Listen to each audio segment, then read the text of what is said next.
boyfriend's place has like way better Wi-Fi than all like my parents and stuff. I've been staying there, and then I got kicked out for quarantine. Yeah. This week I got kicked out. So Out of all weeks, they were like, "Get out now!" Like, what happened? I'm not part of the tribe anymore. I was like, no. I bounced quarantine teams. I went on a shoot this last weekend, and they were like, well, we don't think it's safe that you come back here now. So I've been expelled from the community. That makes sense. I mean, but so I know that California's allowed. You guys are allowed now, right? To do shoots. Like I saw that's like a thing. Yeah, sort of. I mean, this one was really tiny, so we kept it like a crew of like 3 or 4 people, and we just kind of like abided by our own rules that made sense. But technically we can, but it's like insane rules. It's something like cast members have to be like 6 feet apart from each other, which is insane. Yeah. And then I think the camera has to be like 30 feet away, which is like Nat Geo. So I don't really know. We're basically Animal Planet now, like when we shoot things. But yeah, the rules are pretty impossible. So I'm not really sure what content's going to be coming out, except for a lot of like weird solo pieces. Like, yeah. I don't know how to wilderness. The whole situation is so confusing to me. It's so like how like I saw something today that one of my friends posted that was like there was all this list like no sex scenes, no kissing, no touching. But now that if cast members have to be 6 feet apart, like I almost want to do a movie where you kind of call attention to that. Yeah, like where it's like the thing where like humans are like, it's like the fun part of it or whatever. Yeah. It's like just this wide shot of 2 people in a field because the camera has to be 30 feet away too. It's like Waiting for Godot. They're just 2 people like constantly sticking. They're just like, what? What do you can't. What? Yeah. Oh my God, that would be amazing. We should make that movie. We should. I wanted to make the one where like they're like 6 feet apart on like, but like tied together, like with like a pole. Yeah. And then there's like a really small crevice they have to get through. And they're like just looking at each other like, how are we going to do this? We're just like a band of 3 people, each 6 feet apart on this pole. Like, how will we do this? So like awkwardly trying to get through. I don't know. I'm totally a fan of slapstick, so I would laugh at that for hours, but nobody else would. I mean, I would. Yeah, you and I have the same sense of humor. I would too. I'd be like, this is the best thing. This is a masterpiece. This is the Citizen Kane of like quarantine movies. Yeah. You know. Exactly. Yeah. So this is when we thrive, Dennis. Yeah, exactly. So okay, so you're in LA right now, right? No, actually, I'm up in San Francisco. I left LA because I'm from San Francisco. So for quarantine, my parents have some property, so it's been nice being able to be there. And then my boyfriend lives in San Francisco in the city, so I was like, it just makes more sense to be up north and around family and everything instead of all alone down in my apartment. And the plumbing broke in my apartment like the week I left, so it was like perfect timing. I was like, great. Yeah. Everyone's hoarding toilet paper and my bathroom's not even working, so I just like went up north for where the bathrooms work. So is the boyfriend, does he work in tech? What does he do? No. I mean, thank God, the one person in San Francisco who doesn't work in tech, right? But he's a fabricator, so he does like really cool high-end fabrication, metal fabrication and design, and he's like a smart cookie, but he's always covered in metal and he has like dirty hands all the time. One time we got stopped by a cop because he thought he was doing graffiti work because his hands were so dirty from all the metal work. It's just like permanently like gray black looking on his hands.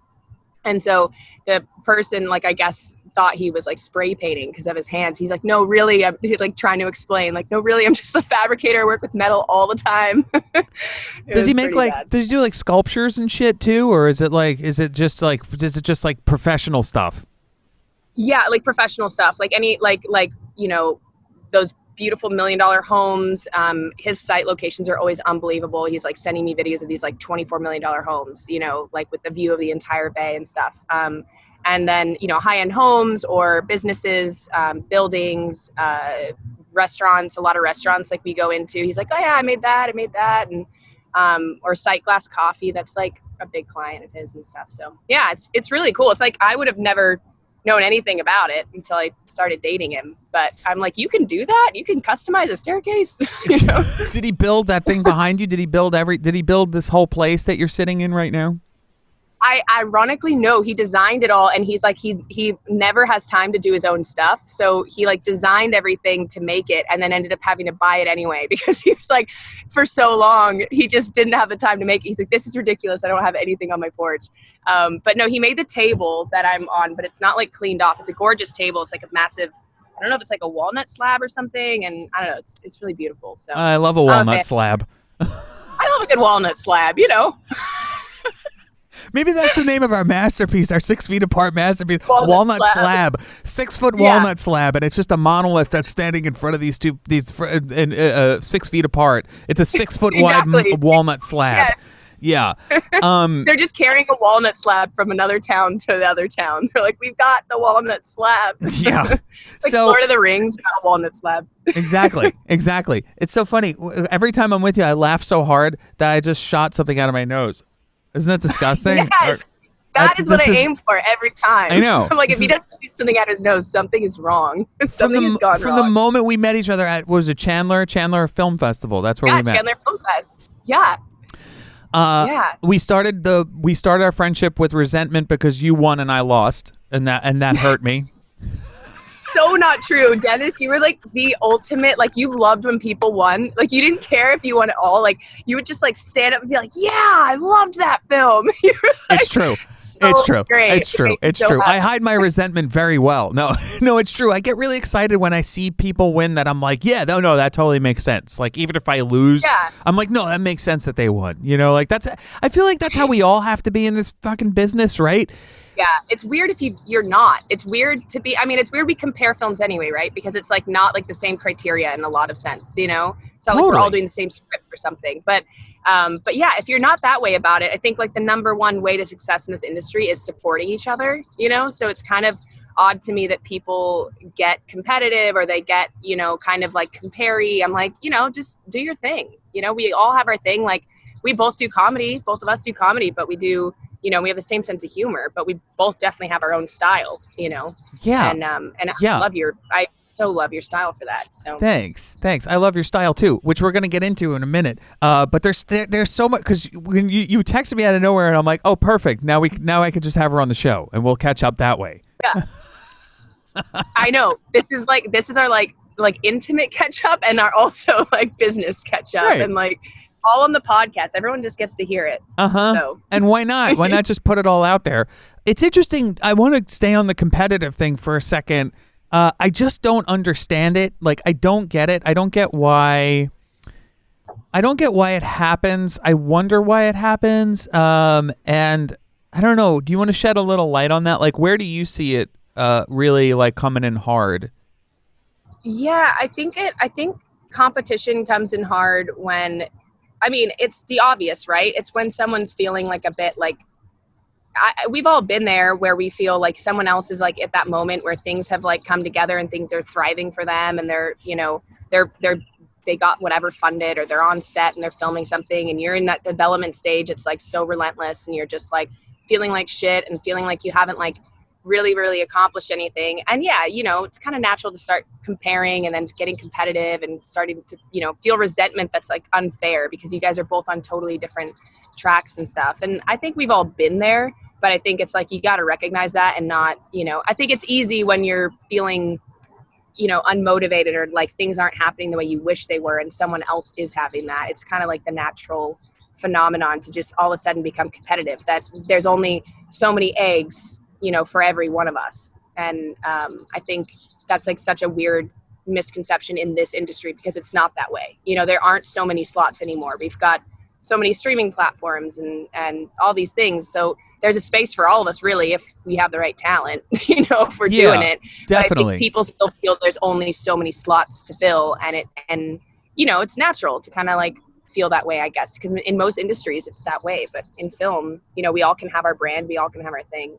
So see, that's what you and I are on the same page there. I mean, I definitely get fucking super competitive around festival season where I'm like, oh, that fucking got in, but mine didn't. You know, like I definitely get that way. And I'm like, oh, fuck you, that's not even a good movie. Like I totally get that way. I 100% get that way. But then I'll watch it and be like, all right, that fucking makes sense. You know what I mean? I'm like, all right, it's good. All right. I'll swallow my.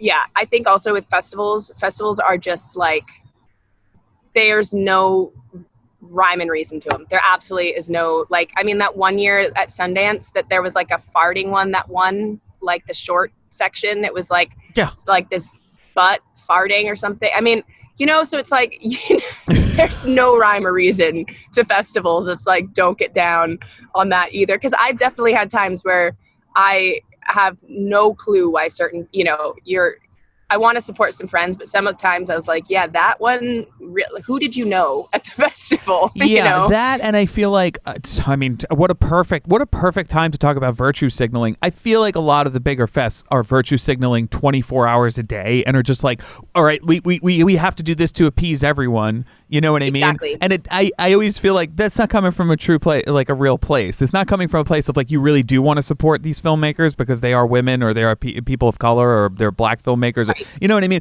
Like, I'm like, you're just doing it because you want to get your numbers in the right, you want to write yourself into the right side of history, and you're not doing it all fucking year, you know? And it's like, you're not doing it all year, and you're only doing it when it's like, you have to do it, then like I don't know.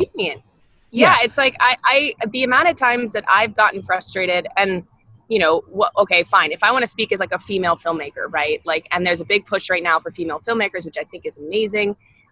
But sometimes I get an email like, oh, well, we want a female filmmaker, and there's no really rhyme or reason to it. And I'm kind of like, I'm more frustrated and feel more demeaned that you are trying to fill a quota.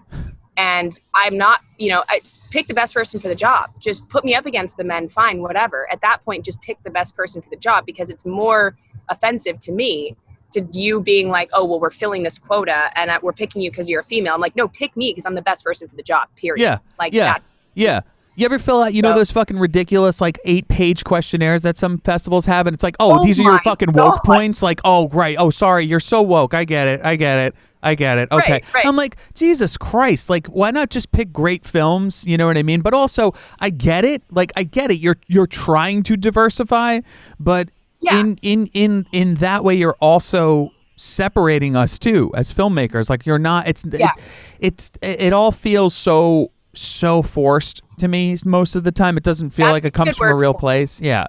But so that probably just fucked all of my chances of getting into anything. I know, we put it out in the world now. We're like, screw you, festivals. You're not even doing it right. Because we're the experts on it. We definitely know. We know exactly. Oh no, I'm a dinger. Can you hear me dinging? Yeah, totally. It's a fucking person. Look at me. I'm too busy. It's a busy Thursday. Manic Thursday. You are the definition of. I will say this, to get off of festivals and competition and all that stuff. Bashing festivals that we desperately need to get into. Yeah, exactly. But again, so we're going to stay on that for a second.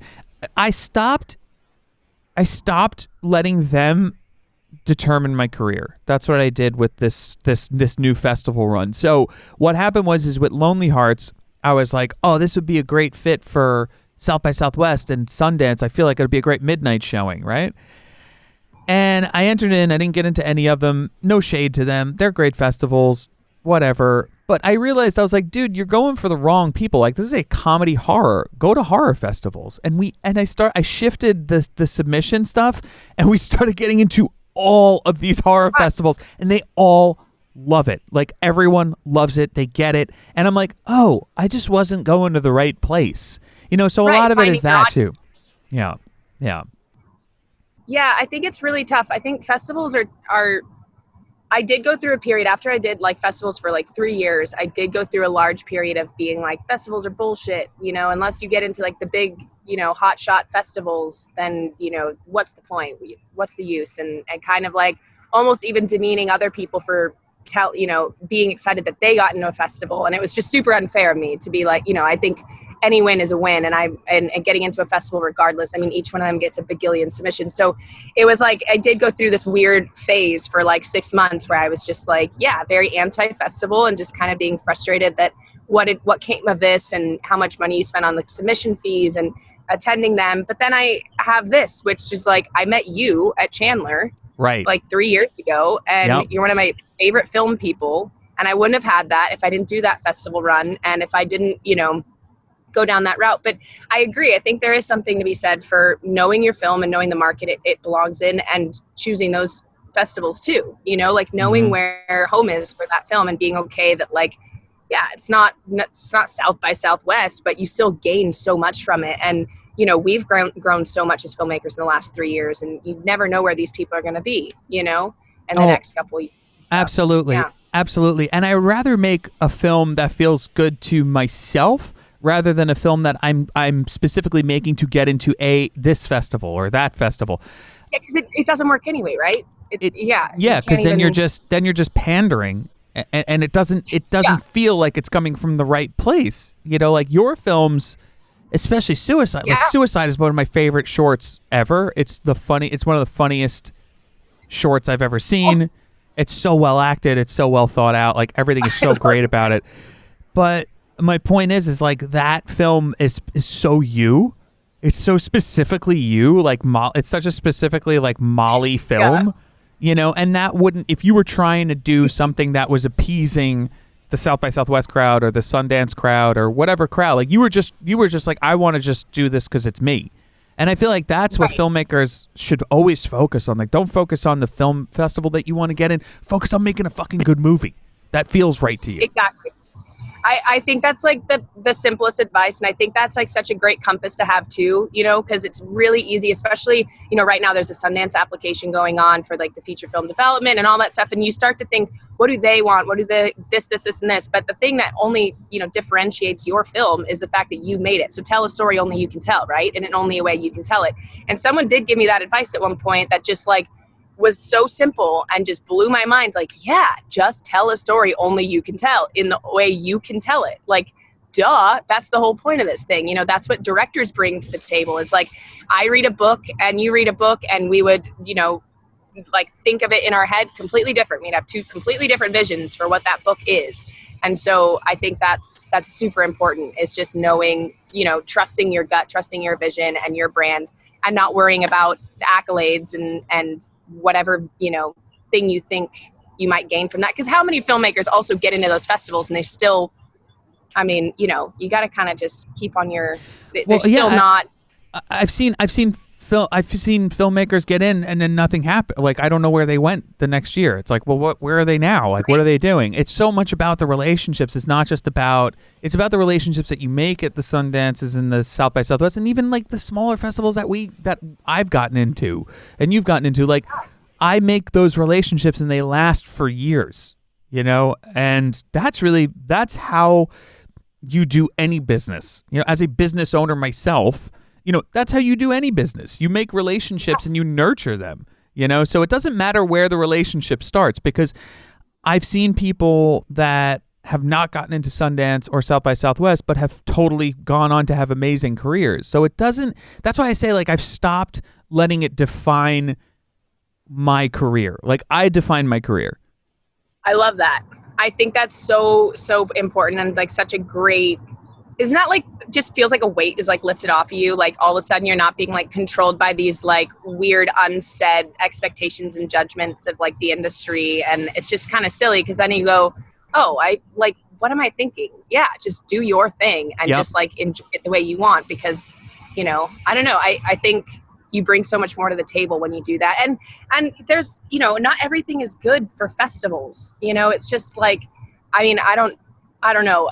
I feel like, well, I guess Wes Anderson did festival stuff or whatever, but some people, they just do their thing and that's what people love, and you have such a like you yourself are so like unique and like quirky in your own way. And like, that's what you bring to your films. And so it's like, screw you, South by, if you don't want to like respect my cool quirk. Like, I'm sure they do. I'm sure they love it, but they're like, we don't know how to program this. Like, we can't just make a like quirky dentist section. Yeah. Like, full quirky, Yeah. So I don't know. I think it's like such a great way to be. It's just like, hey, I'm just going to do my thing. And if they like it, they like it. If they don't, what.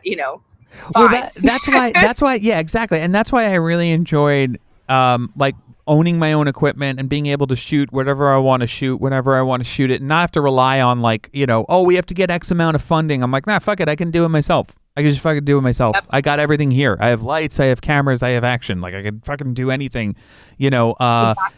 and it'll look good and it'll sound decent. I am working on finally getting a sound person. But anyway, let's. I want to shift this conversation to you because you've had a pretty incredible and crazy life so far.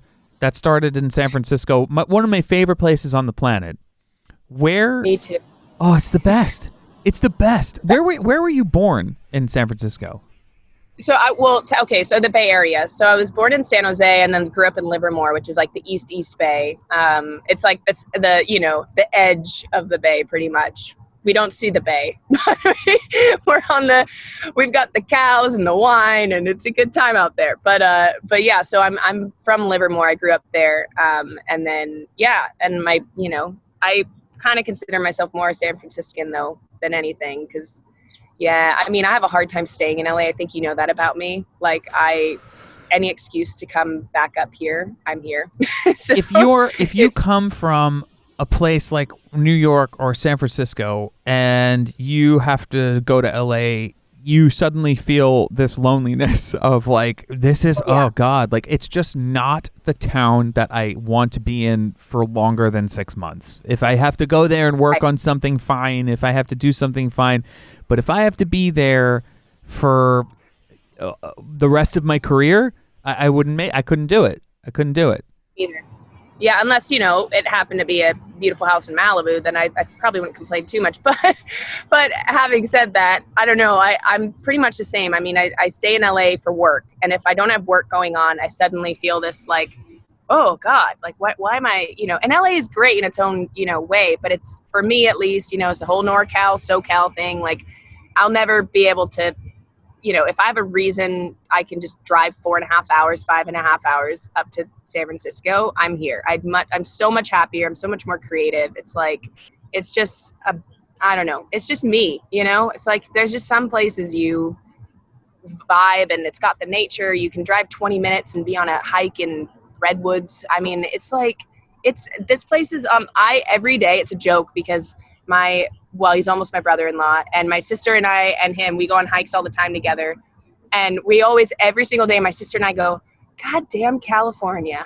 We're like, this place is just the best. Like, it would suck to live anywhere else. Like, we are so obnoxious about it, like just so snobby about it, how we're like, oh, but San Francisco, like you can't beat San Francisco. And like, he's like, every damn day, guys, like it's not a new conversation. You say this every day. We're like, it's great. What can we say?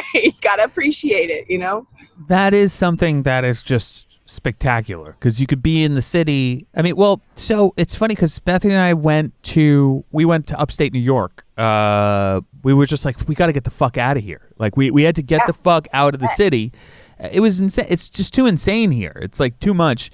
So we took a car and less than an hour outside of the city, there's mountains, so it's like, I love living in areas like that where you can do that. And I understand what you're saying is that like you have to have that. And when you have that, it's like, this is the best fucking. But the funny part of that story is that I was sitting on top of a mountain going, fuck California. Look what we have. Look what the fuck we have.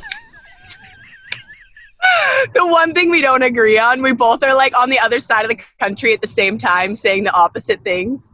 That's amazing. You're saying fuck New York, and I'm like fuck LA. Fuck. I never said fuck San Francisco. San Francisco is the one city besides New York that I would live in. But your personality, like, you can tell you're not from LA. Like you could tell you're from San Francisco. Yeah. Having said that, I feel like people who are native LA people are awesome. Like, I feel like it's the people who try and take on the LA persona of whatever that is, that gives them the bad reputation. I feel like a lot of people who are like actually from LA are super down to earth and like, yeah, I don't know, I don't get what the big hype is, but yeah, they're great. It's mostly, it's like the people who try and take on that LA thing and then all of a sudden they like define themselves by being a yogi and all these different things. And you're like, what?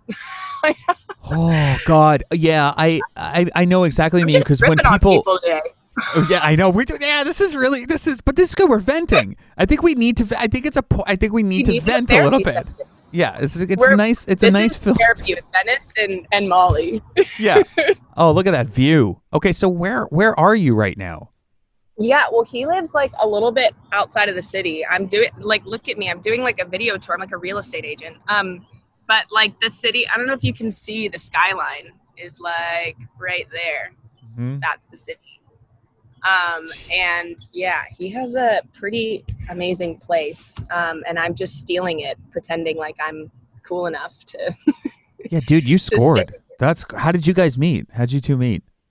So super weird. The guy I was just talking about, the brother-in-law, he's been dating my sister for 12 years. So he's basically a brother to me. He's from North Conway, New Hampshire. And, he and my boyfriend went to school together. They were like best friends until they were about 12. And then my boyfriend moved away and they hadn't talked to each other at all. And turned out like we ran into his brother who worked at a bar, and his brother's like, yeah, Mark lives here now. Like what, you should hit him up or whatever. And then years later, when I was finally single again, we went to he was playing a show at this place called Neck in the Woods. And it was like the first time my brother-in-law had like seen him in about 17 years or something ridiculous like that. Or yeah, 15 years. And then we just hit it off like right away when we met. So my sister and I are like, how in the world have we both started dating somebody from the same little tiny town in New Hampshire? Like, what is this weird trend we've started, So my poor sister can't have anything of her own. Like, I'm here now, She has her little escape.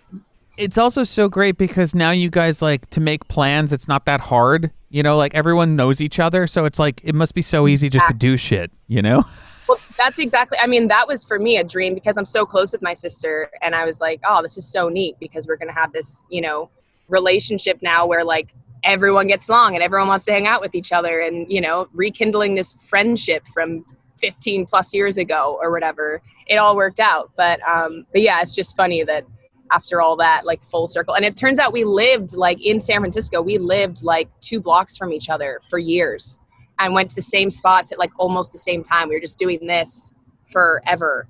And have like all the same favorite spots. We're like, well, that's weird.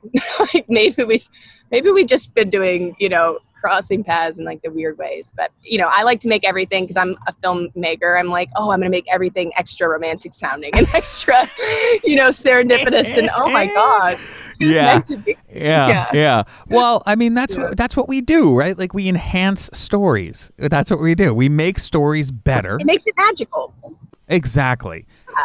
So growing up in San Francisco is the home of some of my fucking favorite movies. Like I wrote them down. Invasion of the Body Snatchers, the 70s version, which is like the best version. Oh my God, you're going to outdo me on knowledge here. Oh, I'm nervous. Oh, no. This isn't a quiz or anything. I'm just letting you know, like, my affinity for San Francisco. Yeah, I love this. Yeah. And then Dark Passage, which is Humphrey Bogart and Lauren Bacall. And, of course, Play It Again, Sam, the Woody Allen and Diane Keaton. And that's who you remind me of. So I remember after I saw Suicide, I ran up to you and I was like, you're Diane Keaton. And you were like, what? I was like, you're Diane Keaton. You're exactly like Diane Keaton.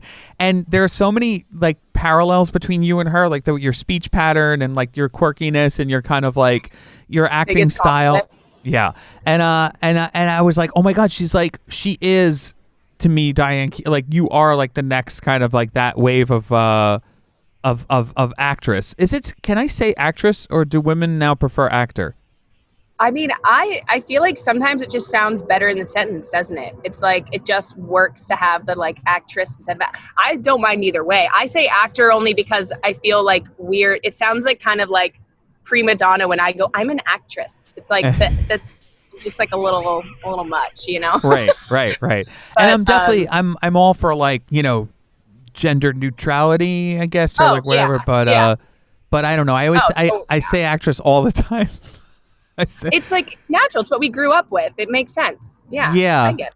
And then I get confused because if there's a ceremony where it's like, best actor, then I don't, does that encompass both men and women at that point? I don't know. True. I'm like, I get confused. So I'm like, but I just respect whatever anyone wants to be called. I'm like, fine, that's fine with me. Yeah. I'm not gonna argue it down. But your dad, entrepreneur, right? Yeah. Now here's the thing, because before you landed your magical walnut wood carving boyfriend who lives in apparently a paradise, you were you doing like Tinder at all? Okay, no, I went on one because my sister forced me to go on the app. She was like, Molly, you have to at least try it. Her and my friend Mackenzie, they were like, you have to try it. My friend Mackenzie is the master of the apps, by the way. Like, I think she should just quit her job and run a class on it because it's unbelievable. She wrote my bio for me. I was like, guys, I really don't want to do this. Like, I just find this, I want to just meet someone at the bar. And so, because I was like, similar interests, I'll meet them at the bar. But they made me go on the apps, and I only ended up going, I thought it was fun when I was out with friends to like drunk text random people, but it was never like I was really interested. I just thought it was fun to like fuck around and like have whatever dumbass conversations and just, spew. I think my bio was like, I don't have time for this shit, and I take St. Patrick's Day way too seriously. Like, that was my bio on there, because forever I didn't have a bio, and I was like, I'm not gonna write what is this? I'm not writing a bio. And my pictures were just like super silly. And the one date I went on was just ended up becoming a research for a film more than it became. Like, I was like, I'm gonna stay on this because he knows coding, and I have that in a film of mine, so I'm gonna keep asking him questions about coding. And it just became a research report. And I think he like saw me and he like looked me up and down and was like, oh, you look like your photo. And I felt like I like was going on a date with Lord Farquaad, because he was like way shorter than he looked in his photos. So I was just like, I just got Shrek'd. I just like literally got Fiona Shrek'd, like Lord Farquaad here and I are going on a date, and I'm just like, trying to get information out of him about coding. That was my one experience. But why? Do you have like a crazy Tinder story? No, because I was mentioning your dad, who's an entrepreneur, and I feel like every dude on Tinder, they're in their bio, it says entrepreneur, and I'm like, but your dad is a real, like, he made something of himself. Like he's an entrepreneur in the truest sense. Like he did, like. I feel like that fucking word, especially in the dating world, is so overused by dudes, and it drives me I'm like, dude, you're not a fucking entrepreneur. Like, what do you do? Like, what do? You come up with ideas? Like, no, that's not an entrepreneur. Like, what I do, I'm an entrepreneur. I have a photography business. I have a podcast. I have a film production company, and I have a podcast network. That's entrepreneurship. Like, that's what you do. It and you make money doing it. Like, you're like, oh, here's an idea, I'm doing it, putting it into action. And like, yeah, I mean, my dad, what is going on? This is madness. I don't even know how to work my Mac enough to like go on mute to the world. I like need to just, I'm giving my dad shit for not being tech savvy, and I'm the one who's on a Zoom call, and I can't even like, I'm like struggling. I need like an assistant in the other corner over here to like answer my calls. But no, my dad started from like the ground up. He like started, in a shed with one product, and our dogs, stealing the products and burying them in the yard, and he'd get an order and he'd have to go literally dig them out of the yard to like put them in a box. And yeah, I mean, the guy started from nothing and built his way to the company he is now. I don't think he would even if he did have a dating profile, I don't think he would put entrepreneur in the dating profile, and he's a legit one. So it's not something when a dude says that, you're like, you clearly are trying to make up for something, And for whatever reason.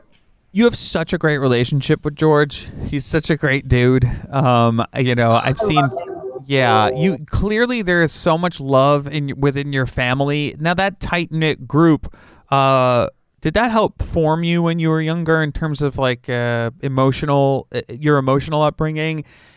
How did it kind of affect you as an artist? Yeah, that's actually so interesting. I think my family, like you said, my family, I'm super, super lucky that I have a really great family. And, I know a lot of people are not as fortunate, and I feel lucky for that. I am super close to all of them. They're all crazy and kooky in the best ways possible. Like my dad, he's a Looney Tune in the best way. And, I don't, yeah. Anyway, so I think emotionally though, it's really funny because I'm the youngest. And my sister Marie is so like in the best way, just so dramatic. Like she'll cry at a Cadillac commercial. Like she'll like, you know, she's just so like emotional in like the funniest, but like greatest way. Cause she's just like feels for everything, you know, she's like, so she's super emotionally like available, I guess. And I always grew up like the, like over the top tomboy. Like I don't cry. I broke an arm like 9 times or something ridiculous. And, oh my God, is this ridiculous or what? And so I broke my arm like a million times. I wouldn't cry. I was like, I'm never crying. So like, it was funny that I became the actor, you know, and I needed to be emotional. And that was like such a big deal, was like me being emotional. So I think weirdly, emotionally, it kind of like hardened me up, even though I didn't need to be, because I had like the most loving and caring family.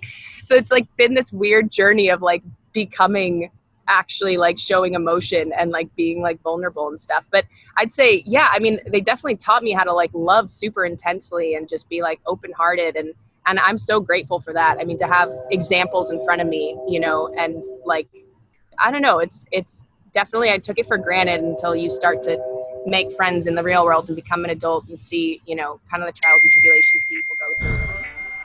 Yeah. This is, are those all notifications that are going on in the background? Or is that I hear a train. In the world.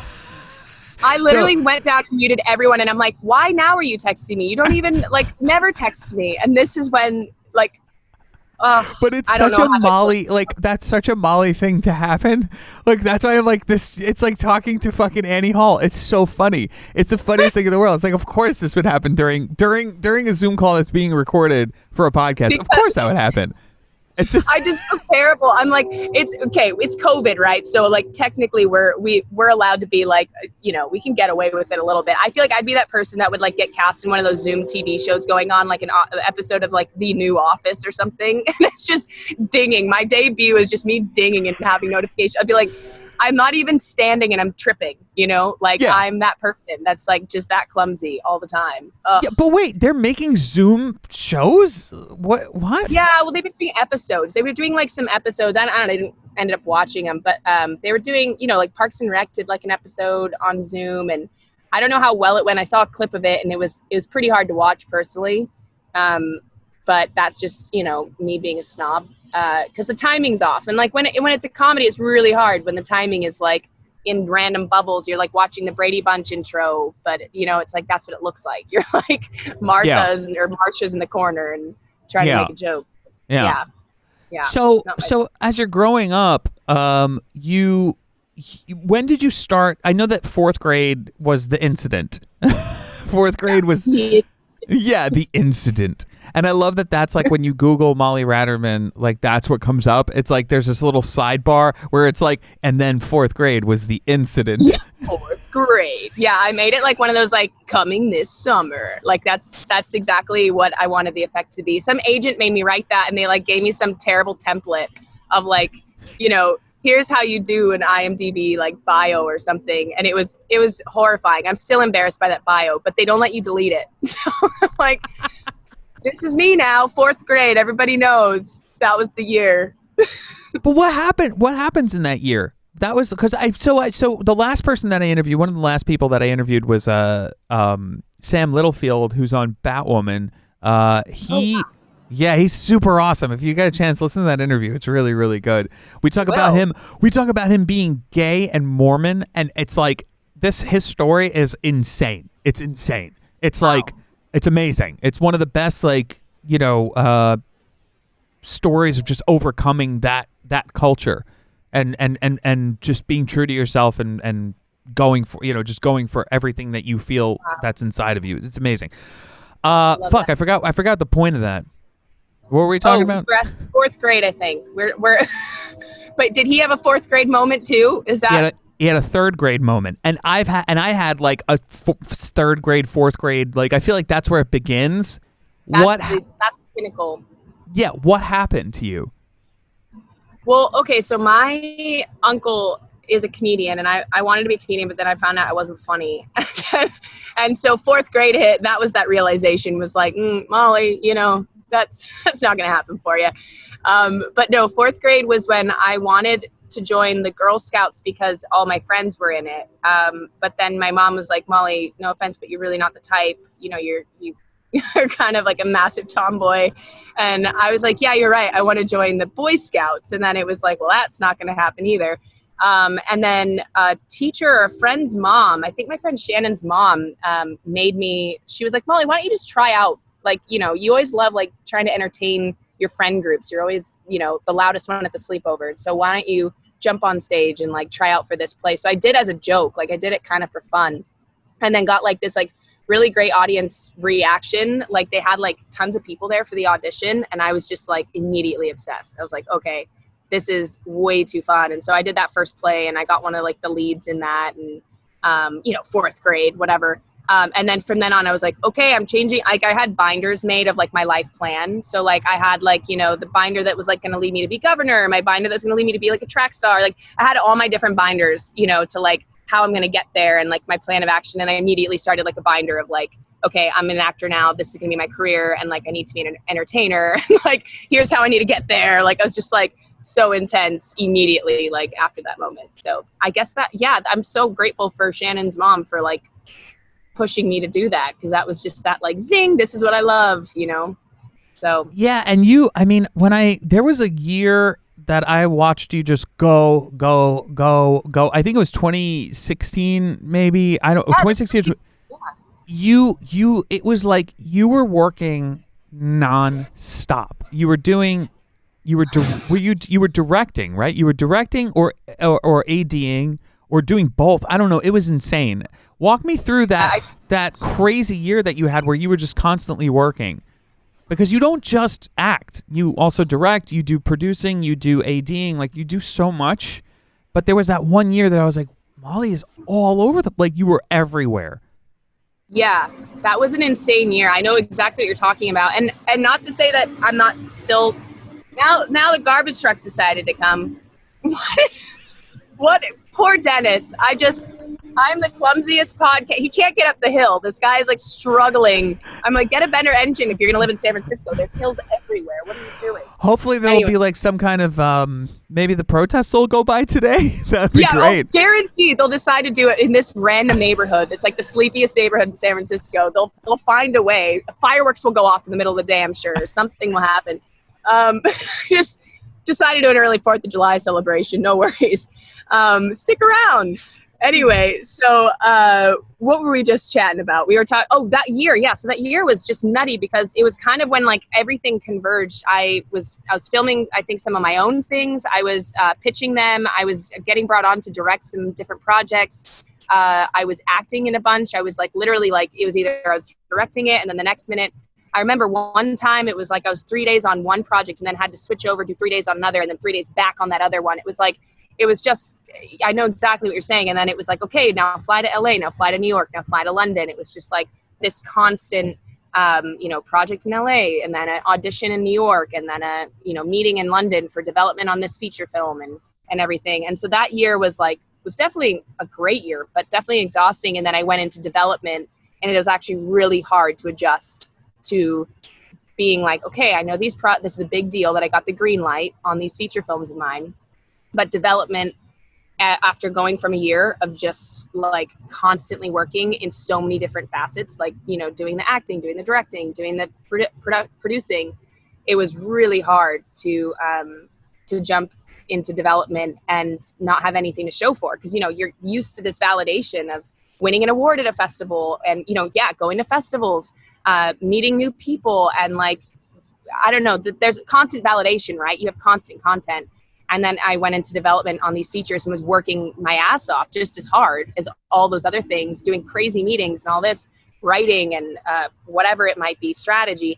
And there's nothing to show for. So people are like, oh, you're still doing that? And you're like, I'm working so hard, but there's like nothing, nothing for these people. So that was a huge adjustment for me. And I've been doing that for a couple years now, and made a lot of progress, but nothing to like, nothing until the film's done. People are just gonna constantly feel like, well, I was used, you're not really acting anymore. You're like, no, I am. I just, I'm so busy with, it's one of those things. So it's hard because you get your audience used to that pacing as well. Like what you said, like you even remember it, which is so cool that you do. But yeah, that was a big year for me. And it's been so weird.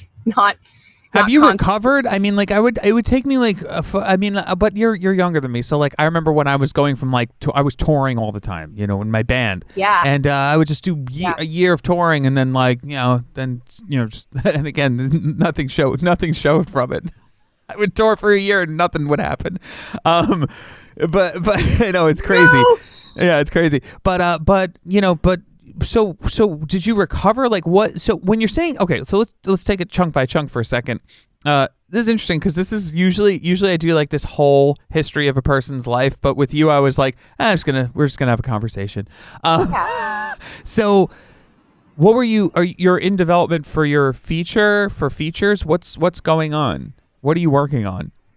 Yeah, so Studio Soho over in London, they basically greenlit my film. It's called Message in a Bottle, but that's like that name is going to change. So I've been calling it MIAB for now, the good old acronym. So that one got greenlit, and that one's like a World War II period piece. And I think I've talked to you a little bit about it in the past. And then we brought on, we pitched it to like 3 different writers, and my 3 like dream writers, and all 3 of them really wanted to do it, but we ended up optioning it out to Kevin Hood, who wrote like Becoming Jane with Anne Hathaway and Guernsey Potato Peel Pie Society on Netflix, Royal Night Out. He's like a big period writer, and he does a lot of ghostwriting on like some of our favorite stuff. So period pieces, obviously. And so we hired him on. So he's writing the script for me. And so I've been doing development with him. And then obviously working with Studio Soho, I became their head of development. So I helped develop other feature films, find films, that kind of a thing. So it's been that's been like a really cool experience. But then, they're still getting it off the ground and getting the right financing for it and all that kind of stuff. So that's a lot of me being back and forth from London, is developing my project and then developing other projects and getting those other feature films kind of rolling and stuff. So those are those. And then I have my dark comedies over here. That's more my bread and butter. I mean, like that's me, that dark comedies are like more my thing. So yeah, I have 2 feature films I'm kind of developing in that. I was supposed to shoot the proof of concept for one of them 2 months ago. And then obviously that got canceled because of COVID. So, I mean, fuck. Yeah, I know, right? Like so much. Bethany and I we were so excited because Lonely Hearts started getting into all these really cool, yes. really cool horror festivals that we like couldn't wait to go to. And they're all online now, which is good because so many of her fans are like seeing it online and seeing that she's so good. And that's good. That's good. And we're putting a pitch deck together we're developing that into a series. So we have a whole pitch deck that we're working on right now.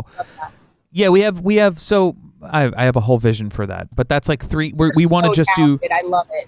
Thanks. We just want to do 3 seasons. We want to pitch just 3 seasons, like a trilogy. And that's it. No 6-season bullshit. After the 3rd season, a show really starts to get tiresome to me anyway. So I was like, we can tell this in 3 seasons.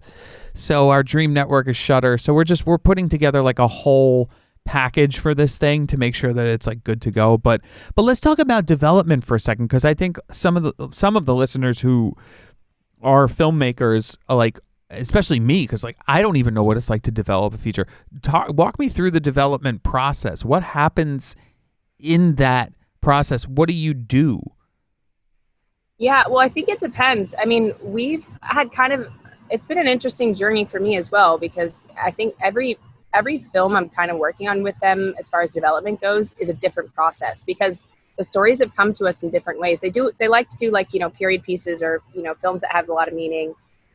So one of them was like this famous, I can't name who, whatever, this famous singer came to us with this unbelievable story. And it's partly to do with like, she found out she was related to this particular historical figure, but she also is like this forgotten woman in history with this crazy story. Like once you know her actual story, she was like erased from certain history books. And so it's come to us at that level. And that person, I've been just going through that person's life and just trying to figure out, okay, with that person that brought the story to us, what do we want to focus on? What's the story going to be about? And what aspects can we bring from this? And what, when you do like a story about someone's life, you don't do the whole life. You have to pick a through line, because there's no perfect character arc in somebody's life, right? You have to like pick what is that one through line in their story, or one, section of their life that you want to focus on. So that's been super interesting. That's just been crazy amounts of like story, just reworking the story.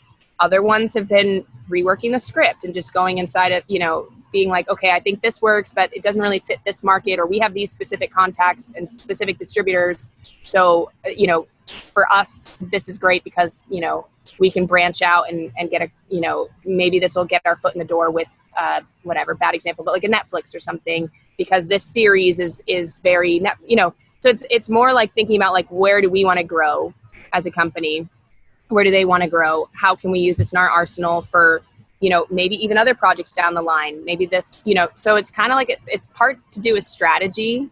I feel like I've veered away from your question, but it's part to do with like strategy for the company, and part, keeping market in mind. I think a big thing is keeping like, okay, do we have the contacts for it? And do we have the market for it? Is there a market for this? But so far the development process for me has just been case by case. It's just been like, how do you find the right story in this period? And can we make that story with, the market we have? And so any way we can get that script made, or find the right screenwriter, or, thinking about those aspects of it. So, I mean, I would love to say there was a formula. I'm sure there is a formula at certain places. I'm sure Warner Brothers or something in their development, they have a very specific formula. But we get scripts, we get ideas, we get them in all kind of forms, and we just kind of find a way to make it into a film. Like whatever step you need to take, I try and do it. So, well, let's talk about this the journey to working with, what is it, Soho? Studio Soho, yeah. Studios, yeah. They're big there, right? Like, don't they put out like a lot of shit? Yeah. They're pretty big. So yeah, that relationship was interesting. It was my first year at Cannes in, I think, 2015 or 2014. One of those years was my first year at Cannes. And then I think I left with like 350 business cards or something ridiculous. I just was like, I literally didn't, I mean, I never sleep at stupid Cannes, but I literally was just networking from 8 a.m. and I'd go to every event I could until like 4 or 5 in the morning, and just like constantly just like getting, whatever it was. And then I did follow-ups on those every 3 months on all 350 business cards, and slowly it kind of like weeded out. But I had met Nick, who owns Studio Soho. I met Nick and we really hit it off. And that was one that I like really, really harped on, following up with. And I'd fly to London just to do follow-up meetings with it was like a group of like 20 different people. And I would just slam these meetings in and just do follow-up meetings. And Nick and I just kind of realized we have a very similar kind of vision. And I kept kind of pitching my film, and he's like, I don't know if it's there yet. So I made a proof of concept for it. And then he's like, I don't know. And then I re-edited that. And then I was like, I really think, because I knew Studio Soho so well at this point, Nick knew me super well. He trusted me. He saw how hard I was working. So we did a trial run on a different film that they were producing. And I came onto the production team as kind of, nobody knew what my job was. I just was kind of on set, like, hi guys, I'm Molly. And I was just this American, like, on set. And they all were like, okay, we don't know why she's here or what she's doing. And then after that trial run, he was like, yep, we want to make your film. And this is totally in our wheelhouse. And we want you to work with us because they knew I understood production and how to put out fires and how to create fires, good fires, and all that. So I kind of combined my contacts that I had been, working on for years and years with theirs. And it's been a really, really great journey of just, I've really enjoyed that. So it was kind of like just slowly happened. Like, Molly, why don't you, he offered me the job. And then like literally 20 minutes later, I didn't even say yes or no yet. 20 minutes later, he had Sally Phillips walk in the door to like give me an entire meeting on the film she's developing with us. And I had known nothing about the story. And she's like, okay, so like, this is what I'm thinking, and da-da-da. And I'm like pretending I know something about the story because I have absolutely no idea what she's talking about. And I'm like, yeah, I think that would really work. I don't even know what the film's about. I'm like, and he just threw me into the lion's den on it. I'm like, what is going on, you know? So that was a great experience as well. Poor Sally, she's lovely, but poor Sally was like, why isn't this girl getting it? And I'm just like, hi, you know? So basically, so it all started at Cannes. So what is your how would you describe like your networking skills and style to everyone? Because I don't think I fucking know how to do it. Like I know how to do it. I know how to like do it, but I don't do it like at your level where like I have 350 business cards. Like, what do you go up and just go up and say stuff to people? Because you didn't. I mean, did you have a movie? Okay, did you just go to Cannes or were you like supporting one of your films? Yeah, I just went. I was like, I wanted to just I did the producers workshop. So I like, you know, submitted my little production company to be part of that and whatever. And I was like, you know what, if I guess I just had this feeling that if I need to figure out the business, I should just go to the heart of it. So I just wanted to throw myself into the lion's den and just be like, okay, I'll just really figure out what this business is about. This is like the pinnacle spot for, you know, the market and everything. So yeah, I did the producers workshop and I just decided like, well, two things. As an actor, I'm meeting the producers and directors directly and I'm making those contacts and starting from the top instead of going, you know, from the bottom. I'm just making the connection at the top. So I thought as an actor, I was being so clever. And then as a filmmaker, I just really wanted to learn the business and make those contacts because I knew in 3 years I'm going to need the right, you know, contacts for sales agents or whatever that is. And I was like, well, I need to start now. If I think I'm going to be at this level as a filmmaker in 3 years, I better start creating those relationships now because we all know in any industry, a relationship is pretty much nothing until about 2 or 3 years down the road where you create that trust with each other and you're not asking for things really until then, you know, so until you've created that relationship, it's really hard to make anything happen. So I don't know, networking wise is very different now that when I first went, I was like I feel like I was pretty intense. I would, you know, the typical like, oh, I love your dress or whatever. And then have like a conversation that was trying to be as genuine as possible, but also like kind of hit all the points, what they do. And, you know, I hate the people that come up to you and they're just like, you know, so what do you do? And you're just like, okay, whoa, how about, hi, I'm blah, blah, blah first, you know? So I always try to be like personable and then kind of just let it naturally flow into, you know, just the natural conversation of, it's easier to get to know someone first than just jumping into like the obvious shit. It's like, what are you doing here? What's your film? Like, what are you know, how important are you? And then at the end, I make up an excuse. Like I try to do like really quick. So it's like not more than like 5 minutes with like somebody. And so I try and at the end, like come up with it. This sounds like manipulative, but it's like, you know, I back then, not anymore, but like I knew I only had so much time to like make as many contacts as possible. So I'd like find an excuse like, oh, I'm super thirsty. Like, you know, I'm going to go get a drink or I have to go to the bathroom or whatever it is. And then walk a few steps and accidentally end up in a conversation with someone else and like slowly work my way toward a goal. So I'd work my way toward the bar and then I'd work my way toward the bathroom. And like, so everything was kind of like, I had like, this sounds insane, but you know, it worked. I got like, you know, it's kind of like rapid fire networking that's still genuine. Like you still get to know the person and create like a fun little relationship, make an impression, understand what they do. And then I make a little note on their business card and, you know, and kind of carry on, but not anymore. These days I do not network like that. It's like, it was like speed dating. It sounded like speed dating. Like you were just like in a room and you were like, okay, fuck it. I'm just going to go, I'm going to get everything in one shot, you know? And that's how you end up with fucking 350 business cards. But also now before that, that's amazing. Thank you for sharing that because I think it's good for anyone to hear like what to do.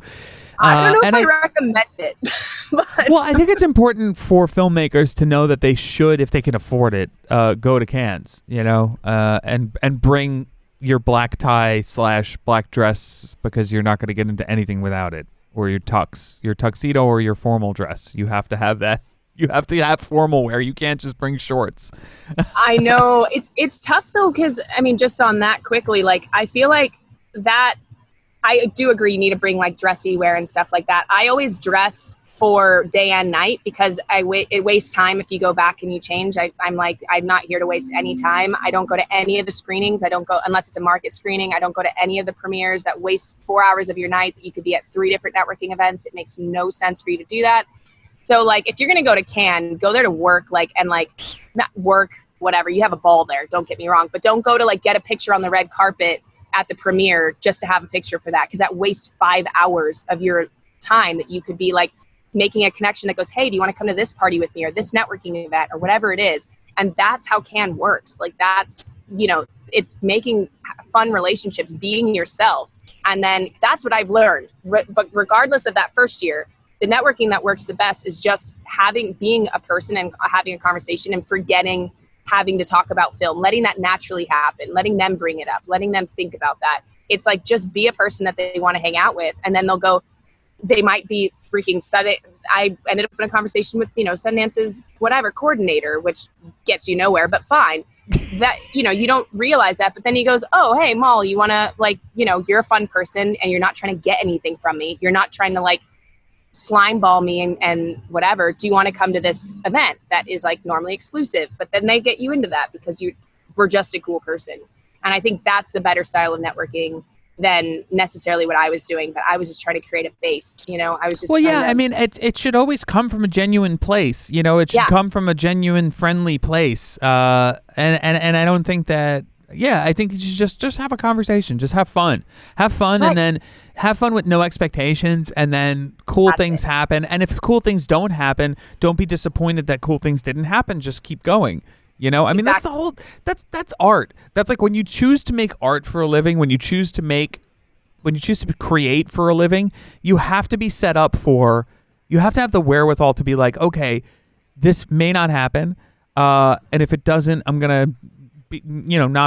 Try not to be as disappointed. There's going to be a level of disappointment, but you also have to just go to the next project, go to the next thing, go to the next networking event, go to the next thing. And it's constant. You have to constantly do it. I mean, not right now because we're all in quarantine.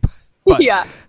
But, but also now, you make your own work. Again, there's such a long list of films that you have on your IMDb. I'm like, I would need a week to research all of them. So that's why I was like, Molly and I are just going to have a conversation.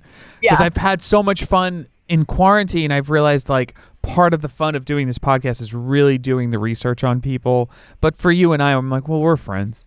We can just talk. But Suicide did a lot for you in terms of going around and to different festivals, winning tons of awards. You were on the festival circuit for a full year or two for that one? It was 2 to 3. Yeah, probably closer to 2.5, something like that. Yeah. So. And when I met you, you were like, I'm so fucking done. You were like, this is this is the third year. And I'm ready to be done. And then on Instagram, I saw right before you had your big year of going to London and stuff, you were at another festival for Suicide. Oh my God, I know. And it's it's terrible because you get to that point where, you're up on stage and they're at the Q&A after the screening and you've seen your film trillions of times and you hate yourself. And they're like, oh, what was the inspiration? And what were you thinking here? And I'm like, I don't even know anymore. I really don't know anymore. I don't know what to tell you. I can tell you my blanketed answer now that I've had, I've been saying over and over again that I don't even understand the words coming out of my mouth anymore. It's it's such an odd like Groundhog's Day. It's like Groundhog's Day. You're just Bill Murraying your way through through everything. You're like, I've done this before. I've heard this before. I've said this before. It's being in a constant loop of a press junket for 3 years, a 3-year press junket. That's literally, and I feel for, when everyone was giving Lady Gaga shit for that, she kept saying the same thing in that interview for whatever that dramatic movie was with Bradley Cooper. And I was like, you know what? I would do the same thing. I have done the same thing because it's what else are you going to say? They'd then say she was disingenuous for saying something different to that same question every time. It's you're going to ask the same damn question. You're going to say the same damn thing. At least she's consistent. Have you seen that movie? Have you seen A Star Is Born? No, I'm not really that kind of, I heard it's a lot. No, it's really good. I was like, holy shit, this is actually great filmmaking. It's really? Excellent. It's excellent. It suffers in the third act. I will say that. Okay. The third act gets a little dicey, but for all intents and purposes, Bradley Cooper as a director did a fucking fantastic job. Like, he really knocked it out of the park with that movie. I love it. I love it. I always judge a movie, and I don't know if you do the same thing, but I judge the movie a lot on the way the title card comes in. Oh my gosh, that's so funny. I have the same thing. It's like the papyrus joke with Avatar. Like, I love that bit. yeah, That was the Ryan Gosling bit. I loved it so much. good. I judge the font, and I judge just the way it's presented. I judge it if it's faded in, dissolved, if it's done in like a passe, like kind of like, well, that was, you're stuck in the 90s or you're stuck in the 80s, or maybe it was intentionally done like that. But the way the title card comes up in A Star Is Born, that actually was, it was great. It's shot beautifully. Cinematography is amazing. That's but what made the film. When the title card came up, because I was like, no, I'm not watching this fucking movie. I'm not watching this fucking movie. And then my mom, of all people, was like, Dennis, you gotta watch it. I love it. And I was like, I can't say no to my mom. So we sat down and we watched it. And I was like, right when the title cards happened, I was like, holy fuck, I'm in this movie. Like, I was in it. I was in it before the title card. But then when it came up, I was like, oh, I'm fucking in. I'm in. It was just so well done. It was such a well done movie. It was beautifully shot, beautifully told, perfectly edited. Again, like I said, the third act, it's tough making a feature because the third act is always like, you don't have the liberty that you have with a television show where you can just keep going.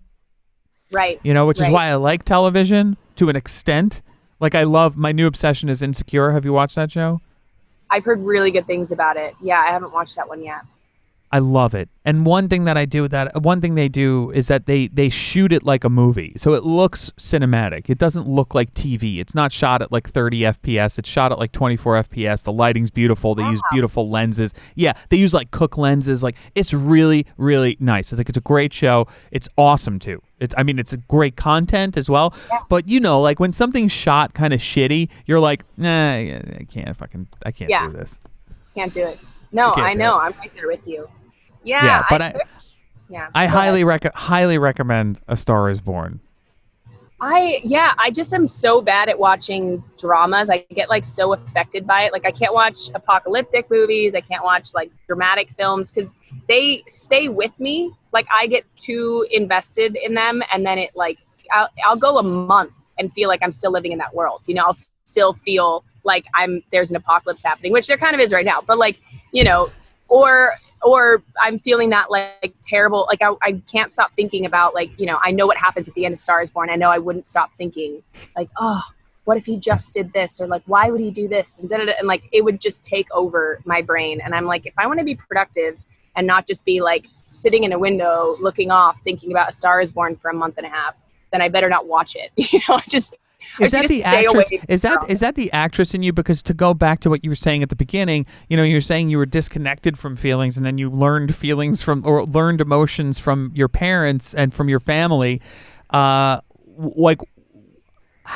Is that the actress in you to feel those feelings for so long?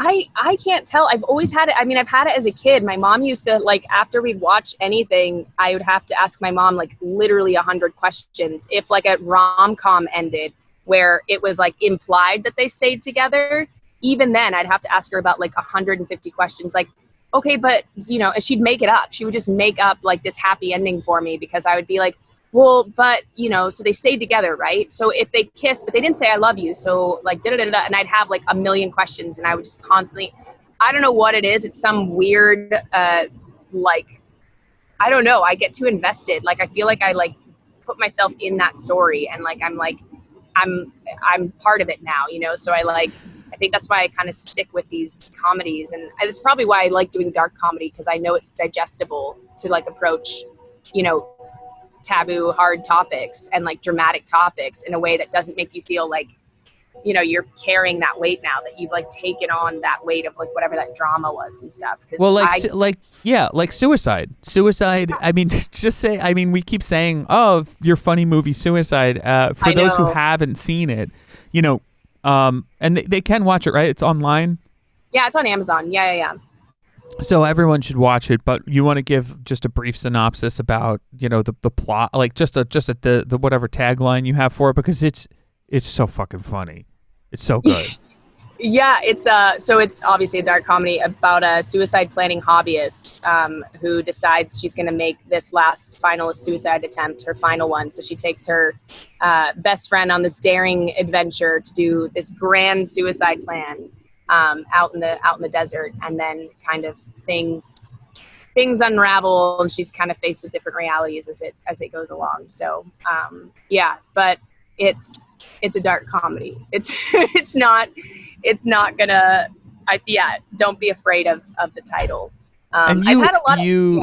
Sorry, go ahead. No, you go. No, I was just gonna say, like, I was really nervous putting it out there because it's someone else. So many people struggle with it, and it's such a scary thing in one way to like take their struggle and try and make a film that has comedy in it, and hoping that they take it the right way and stuff. And I felt really touched that a lot of people have reached out and said like, hey, thank you so much for doing it the way you did it. I've struggled with that, and I like either A, could relate to it, or B, showed it to like a friend or two that could kind of like, be able to sympathize with it a little bit more and stuff. So that kind of outreach has been really motivating, I think, as a filmmaker and storyteller. I don't think it's not offensive, and I think that it was a really interesting take on, because your character, because you play the lead. So let's just get this out of the way first. You wrote it, directed it, starred in it, produced it. Like pretty much you were the team, and it's so good. I mean, one thing is that the character is sort of a sociopath in a way. Like she's not. Totally. She's a narcissist for sure. Yeah. She's a total narcissist, and you don't treat her any differently than that. And the way she's talking about suicide is so flippant and so like, well, whatever, like when people watch the movie, like, you're not making fun of suicide. You're not saying suicide is funny. You're taking someone who is almost taking advantage of suicide, of the sympathy that someone who is suicidal gets you, and turning it, into their own selfish kind of attention seeking method or way of getting attention.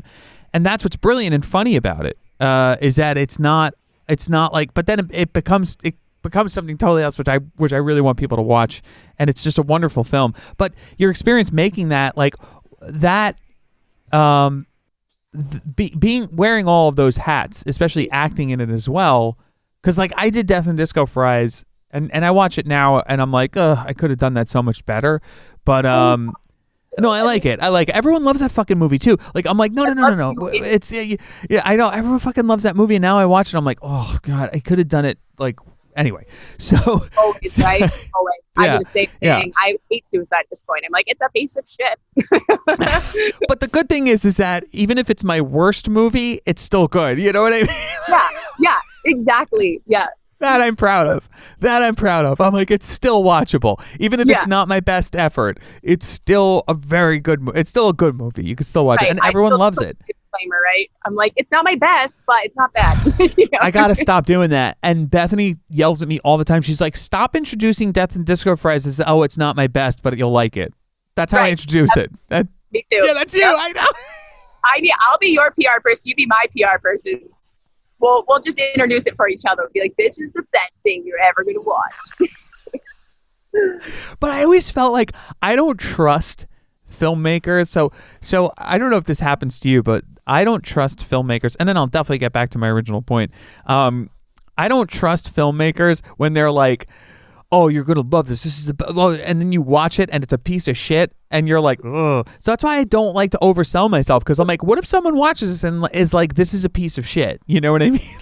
I say that all the time. I'm like, I don't want them thinking that I am like delusional about this. Like, I see the issues with it. I see where we could have gone better or done better, because I have the exact same thing where I've had experiences with other filmmakers who just think that they've made the, Oscar-winning short of the world or whatever it is. And I'm like, so frustrated how delusional they are. I'm like, there's no humbleness. There's no kind of like reflection on it. So I never want to be caught up in that same thing as what you're saying. Like, I never want to, caught up that like, no, I see the issues with it, but it's not terrible, but I will do better next time, Yeah, so, absolutely. Yeah. And it's kind of like my my theory, or not my theory, but the ethos that I kind of live by is like, you're allowed to like your stuff, but don't be in love with it where you can't see where you can improve, where you can improve as a Exactly. filmmaker.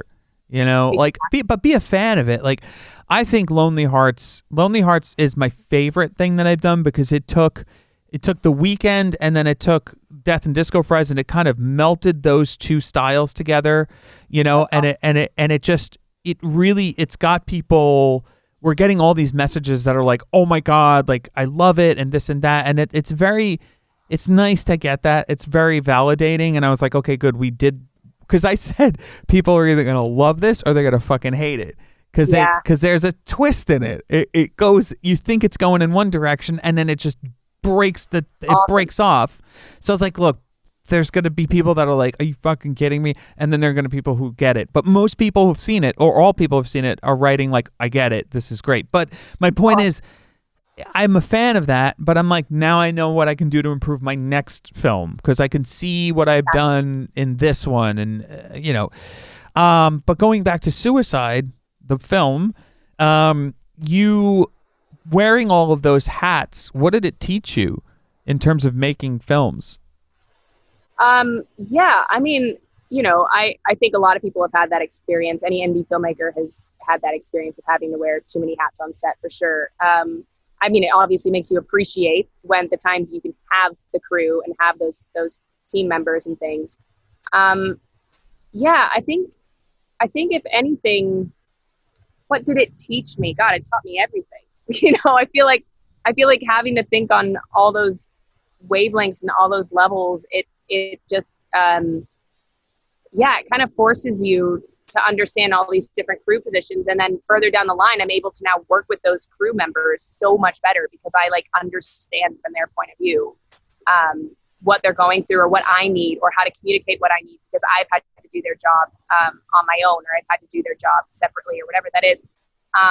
So yeah, I think it also just taught me how to like balance stress and pressure and keeping a positive attitude on set, and like also teaches you like you're gonna get through it, that you'll get there, you'll get the final product, and that like stress gets you nowhere and panic gets you nowhere and stuff on set. But I guess yeah, it's a hard question to answer because it it really does just like teach you everything. It just gives you like you have to deal with it. It's all like right in your face. It's like you are the shoulders to make it happen and to surround yourself with a good crew. Because even though I was wearing all those hats, like especially on Suicide, I cannot thank that crew enough. I mean, they were amazing, and I love each and every one of them for what they brought to the table. And I definitely, yeah, I put more on them than anything. And my editor Anna is just she's amazing. She's now like got some contract with Warner Brothers or something now, and I can't even get her. I saw her the other day, a little social distance hello, and I like, I can't even get her to edit my stuff. She's like, I want to, but I'm like, I know you're big time now, so I'm like, I did But it. that's great. That's great, because that's a relationship that will always be there. Right. It's never gonna go away, no matter what success she has or you have. It's always gonna be there, and it will come up again at the right time. So now that, I mean, we've almost done an hour and 20, so I like to keep it to an hour. Oh, This was great. I'm so happy that you did this. It was such a different style from my usual style of interviewing, again, because I know you, so this was so much fun to just have a bit more of a relaxed yeah. conversation. This is the last podcast on the left has, this is a relaxed fit episode. I Very love relaxed it. fit. Yeah. But we can stay on after this and like catch up, for Yeah. real, for real. But this was great. I mean, I know you're working on so much, so let everyone know where they can see you, where they can see the films, what you're doing next, all that kind of stuff. Yeah, well, you can definitely see Suicide on Amazon. I think the best way to follow what I'm doing is Instagram, Molly Kinsale 37, Kinsale. It's my middle name. Yeah, I'm working on two features right now, in development on two different dark comedies, and then the feature film in London, which is the World War II period piece.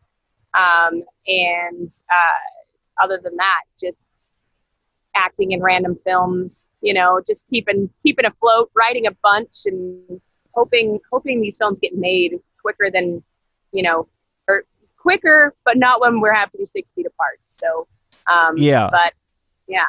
So Is there a part of you that's always going to just get up and do a film without doing like, in the style of Suicide, where you just kind of are like, fuck this, I don't want to wait anymore, I just want to make this movie? Because that's how I make movies. I don't yeah. wait. I'm just like, fuck this, I'm not. picking up. Yeah, Yeah.